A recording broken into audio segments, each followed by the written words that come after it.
Yeah, it's just never ending. Like, I'm long in the tooth and I have grey fucking hair and I'm still tripping on things like, wow, what if we do this, and then there'll be a whole new range of sensations.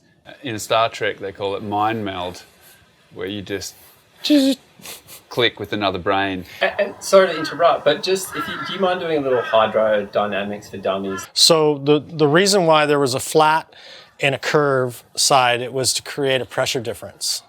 That pressure difference, so when you're in a turn and the water's coming this way, you're turning that way, the water's coming this way, you're going to create a low pressure and a high pressure.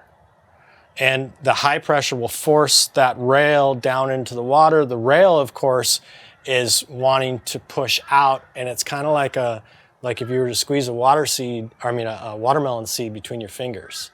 And that's why that curved surface was here, the flat surface was here, to create a pressure difference. And so we started messing around with the curve on the inside. Concave to create more pressure difference between the low pressure and the high pressure, which would create more lift, which would create more thrust. And that's where we started to really experiment. Over the years, ever since Simon Anderson, they first started putting the thrusters on the board, they're not set straight on the board. They're set with a little bit of toe and a little bit of cant. And that toe and cant helps when you're going straight down the line. That toe and cant helps create a little bit of instability, so it's easier to break free and do a turn. So cant and toe. And so what we did inside the fin is we did the exact same thing. We added a little bit of cant halfway up the fin and a little bit of toe. And so you have that same kind of thinking of freeing up the fin or the water flow and creating more instability to create a freeness inside the fin. And that's the 3-2. 3 degrees of cant, 2 degrees of toe. Okay. Make sense? Yeah. I Okay. mean, like, I believe you. So the 3-2 on the thruster works great. All the feedback coming from really good surfers to average surfers was that it helped carry speed through the turn. It was all positive, really, which is it was unique for a design. That coming back from all the different levels of surfers. And we put it into a twin fin, and then that's where we noticed that it might be too much pivot. It's too, it doesn't work as well. It worked great with the thruster, but with the twin, it was missing something. It was almost too much. And then that's where after riding at the twin, I had the thought, we'll do the opposite. Because in a twin fin, you almost do the opposite as a thruster when you set the fins on the board. You almost straighten them out a little bit. There's not as much cant, there's not as much toe, and he had that thought after riding it. We sent you the 3-2 twin, and then what? Was that tip was creating lots of great lift, but typically I've found with twin fins is that's for my boards anyway, the boards that I usually gravitate towards don't really need that. I need more control of the speed, because those boards typically have easy speed, so speed control is more of an issue. And So it was like lifting up, I'm like, oh, I don't need that, because this board design is already coasting. And so that's what made me think, oh, if doing that makes the board lift and have free flight and everything, but is a little hard to control than if we went the other way. Logically, we would get more control, more purchase of the water, and more ability to just grip. So he gets on the phone with Pete and says, hey, feel fine, they feel great and everything, but what if we did the reverse of it? And Pete goes, well, that's funny you said that, because we've already sent them to you, and they should be on your doorstep tomorrow. Yeah, and they were. It's a miracle. And they were. Christmas miracle. I thought that was really kind of unique. Yeah. That was all time. kind of, yeah. And then the outcome was exactly as you envisioned, and I envisioned as well. Yeah. I took those into the water. on the pedestrian ship board, and it was night and day.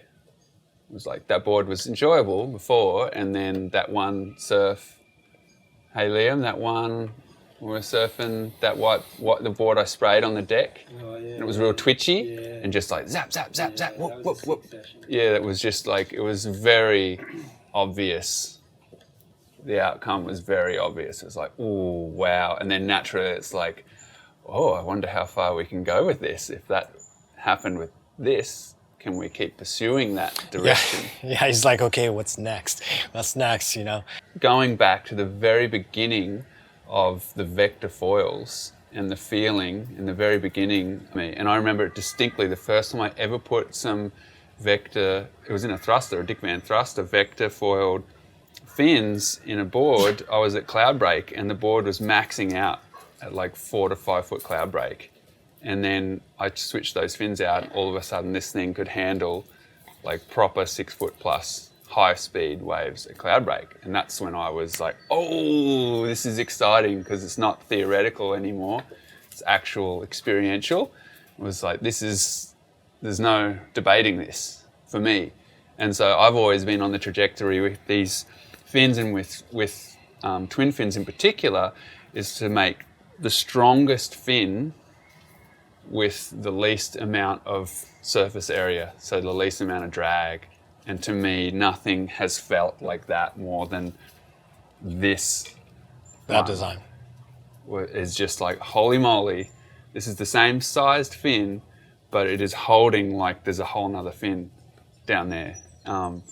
So it's a kind of, I have far less cerebral explanation for all of this than Vince, but in my senses, through my feet, that water is just cupping in there when it comes through, and then again on the tip in another whole way. It's like there's two areas of purchase for this fin, which is so great for a twin fin, because speed is generally not the issue. It's like, speed's not the issue. how do you manage it's it? that grip and that control. Yeah, the analogy thing with tires, like you were saying, Vince, is really helpful with trying to explain the sensations with fins, and this foil in particular, really, it's thinking about it in gears, in terms of gears of speed and control. I have felt that this template in the G10 material with the inside foil has had me able to ride twin fins in all kinds of surf, from tiny boards up to like big guns in bigger waves, and they'll go up to 6th gear, no worries, and you'll be flying, and they handle that amount of energy. Though when I rode this fin with this reverse 3-2 foil, it was like a 7th gear was discovered, which was really interesting for me to feel like, oh wow, okay, there's another level of speed and ability to handle and control that speed that I didn't know was there, which is pretty rad. And that's a specific detail of still finding new things to be excited about, like you were just saying. Yeah. Like, that's my latest new little epiphany. Yeah, what's interesting about that is a couple days before I came on this trip, I met with Red Fluid, and we went over the reverse and the 3.2, and we compared them to a regular, the T1 Vector. And all our lift drag ratios, what we do is we set it at 0 degrees, 5 degrees, 10 degrees, 15 degrees, 20 degrees, 25 degrees, and we look and we see what the lift is, how much pressure, how much force is on the fin. And with the reverse, the water didn't break free until 25 degrees, where they were mostly everything before that was breaking free at 20 degrees. So in the map itself, it looked like there was another level of hold. When you say 25 degrees, what do you mean when you're looking at So, the fin? so water's coming directly on 0 degrees, 5 degrees, 10 degrees, 20 degrees, 25 degrees. Around 20, everything breaks free. You go turbulent. Yeah. And you lose your pressure difference, and you're no longer going to be driving off the fin. This one had another 5 degrees of hold. There's the 7th There's gear. the 7th gear. boom.